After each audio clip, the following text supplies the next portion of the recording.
The game I want to show you tonight comes from Bronstein, Move by Move by Giddings. But if you don't have that book, you can find the same game in David Bronstein, The Modern Chess Self-Tutor. Practically at page, let's see what is the number of a page, 122, you find the same game, Bronstein, Muchnik, Moscow, 1962. So you can decide which of the two books you like more. Honestly, I think it would be interesting at a certain point to have a book which just show you the title of the game, like, I don't know, Korsnoy Karpov, and the name of the books in which has been annotated. Because that would tell you a lot, practically. You could make comparisons between different games, right? So Bronstein is white, Muchnik is black, and this game is interesting because at a certain point there is a nice sacrifice, let's say. Honestly, I thought the game came from the 200 games, open games from Bronstein, but no, it's not in there because I checked. So that's also an interesting part. So e4, e5. Eventually, I will try to show at move 26 one of the comments made by Bronstein. By the way, here it says Moscow 1962.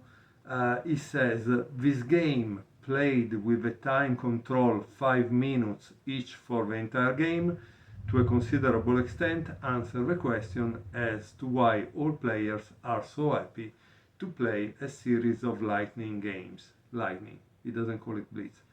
And why do I tell you that? Because we are in 1962, right? So there are no digital boards, probably there are no cameras, because the reality is in that time you had to have a film and a kind of specialized video camera, and you would send the film to develop. I don't think they had it in Moscow. So I think that Bronstein wrote down the game after, or maybe reconstructed it with his opponent. Otherwise, I don't see how the game was written down. Or maybe there were people that were writing it down. But otherwise, this is 1962, guys. There were no phones recording games, right? So e4, e5, knight f3, knight c6, bishop b5, a6, bishop f4, knight f6.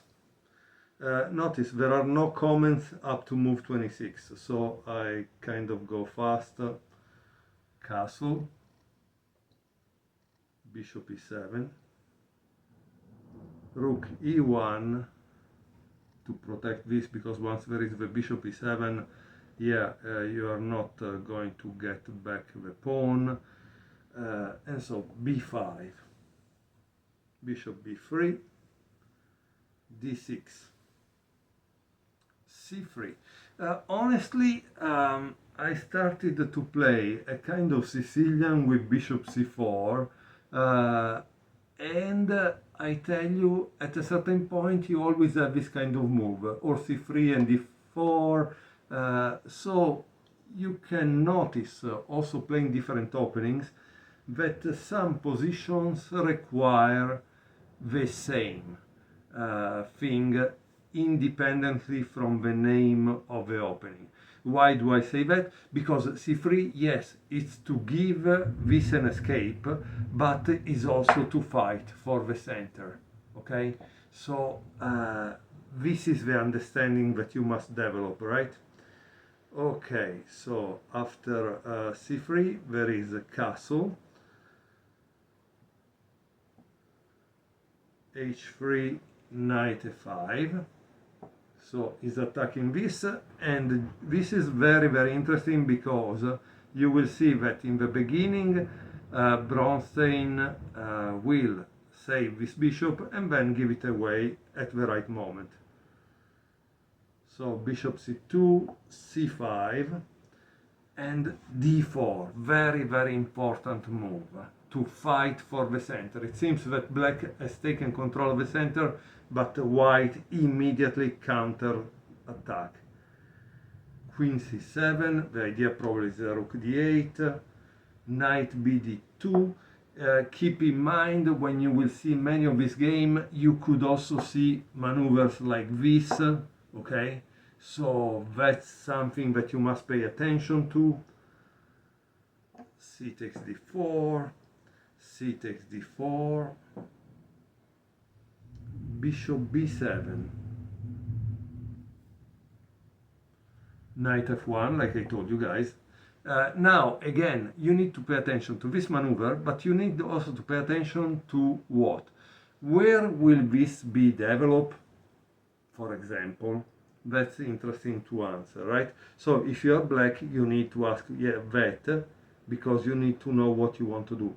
And then another thing that is important, look, black has this file, but does he really have that file if he cannot enter, because every square in enemy territory is controlled by the enemy?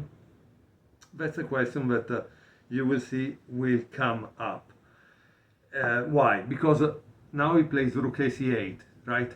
But maybe this is the wrong plan, because you are trying to get control of a file that you cannot even penetrate in. You cannot go in the 7th, like Nimzowitsch would tell you, right? So why are you doing that? It's not working, it's not working. Bishop b1, very, very interesting, right?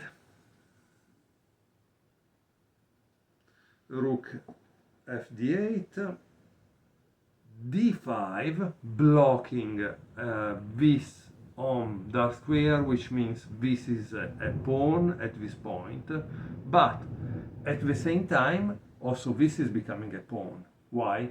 Because he controls only 2 squares. What is he doing? Knight c4, black is admitting that he has no control of the file, he cannot enter, and watch what happens. b3. So proving that black is not in control of the c file. Knight b6, bishop b2.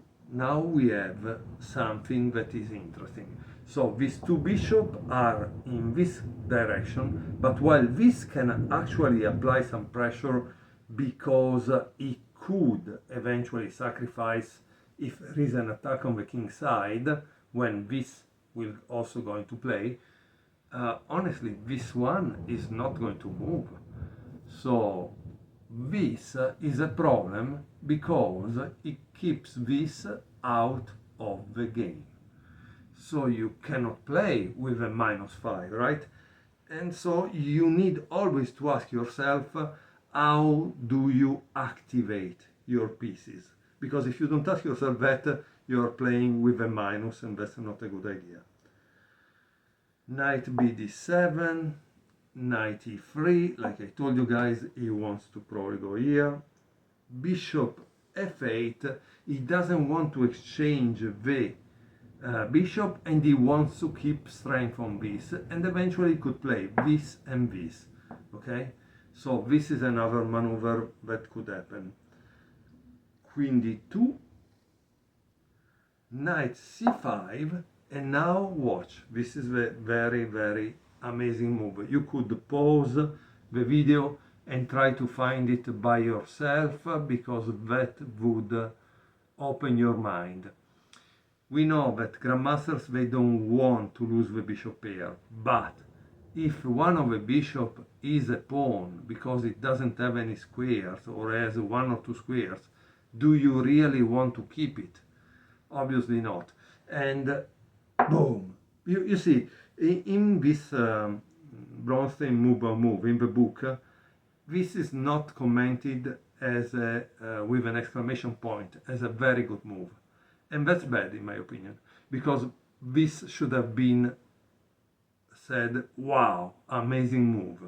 Why amazing? Because he's offering a very little active bishop for a very important knight. So you understand the difference. It's huge, right? And in fact, black just takes. White takes. Again, pay attention to the fact that yes, he can go here, but he cannot go here, cannot go here, cannot go here, cannot go here. So he cannot really penetrate on this file. So you must ask yourself, are these pieces really active? Knight d7, so he wants to put another knight there on the c5 outpost. Queen d2 to take it away already from the attack. Knight c5. Again, guys, I understand this maneuver, but you'd understand black is not playing with these two pieces, so it's not really good, right? Why do I tell you that? Because you can start to learn to evaluate a position also without the need of clicking on the engine. You can start to think, that's why we want to play chess. Knight f5, like I told you, finally he put the thing there. Now this thing, like always, try to listen and understand. When you put the knight here, you have given a weakness here. Now black can actually enter, but he has a knight in front, so he has to waste the tempo to remove the knight from there. a5, rook ac1, so this is challenging immediately the c file, and it's a problem because he will have to remove this queen before queen g5, and now there is a mistake. Boom! Queen d7 is the mistake, because the queen was doing something on c7, but it wasn't really well understood. Okay, here he says, now in one move black could have killed two birds. So what was the right move? It seems f6. And the white queen would have lost its menacing post in the zone of enemy squares, and the black pawn at e5 would have been overprotected. In addition, the turn to move would have remained with black, but black didn't do that. He played queen d7. So this comment didn't come from the book, because yes, in the book it says, now Bronstein strikes with a combination that most players would be proud of in classical chess, let alone a 5-minute game. So guys, if you didn't see it, please try to pause the video and find it, because otherwise you're wasting time. You need always to be active in learning, in watching. So now it's the moment. Pause the video as long as you need. Okay, this was a 5-minute game. I would give you 3 minutes to find it. Okay, you have 3 minutes and you need to find the what Bronstein played. But Bronstein had only 5 minutes in total on the clock. Okay. So what did Bronstein play? He played bishop takes e5, and in the Modern Chess Tutor, I think he wrote, also interesting is the fact that rook takes c5 would have won. I don't know, because you know what happens, that in the book they didn't, in Bronstein move by move, they didn't tell us about rook takes c5, so I don't know if the difference is that in Bronstein move by move I check with an engine, and the book that I have here, the Modern Chess Self-Tutor, is from 1995. So maybe in 1995 they didn't have engines that were able to check that, probably. No, I don't know. So how did Black continue? Black played queen takes, sorry, not queen, knight takes e4. But obviously you need to know what happens if he plays this, right? Knight takes e5. Then there is queen c7. Boom! Knight h6. King h8. And now there is knight e takes f7, winning the game. Why winning the game? Because here you cannot go, no, because of this. And you are in check, so you have to give up the queen. Once you give up the queen, takes back, takes the rook, right? Takes, check again, goes here, boom. I think the game is over, right? So let's return back to the actual game.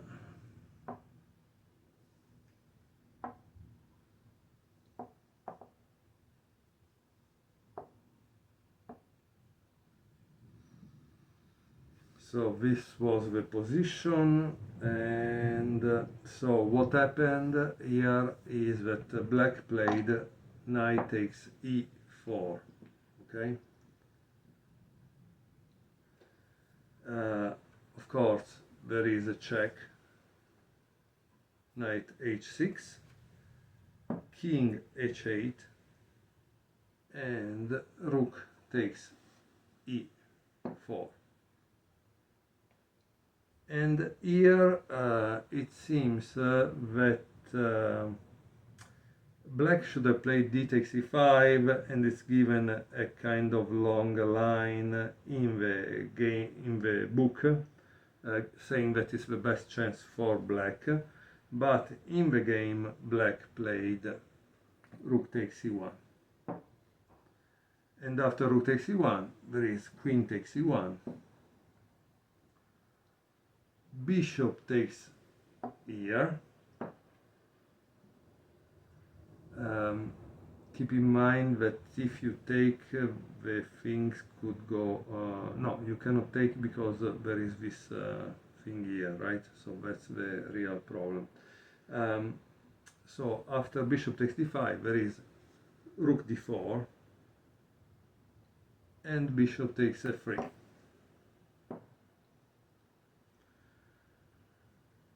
If you take on e5, you would have taken back with the knight, and remember there is the problem also there. So let's see what happens. Rook takes d6, bishop takes d6, bishop takes g7, king takes g7, queen g5, king f8, and of course now there is queen g8, king e7, and I guess you can find the last move because it's kind of very easy. It's queen takes f7, checkmate. I hope you enjoyed this game, Bronstein versus Muchnik, played in Moscow. It was just a blitz game, and this was in the book Bronstein Move by Giddens, but you can find it also in David Bronstein, the Modern Chess Self-Tutor. So you can have it in both books. Thank you very much for watching.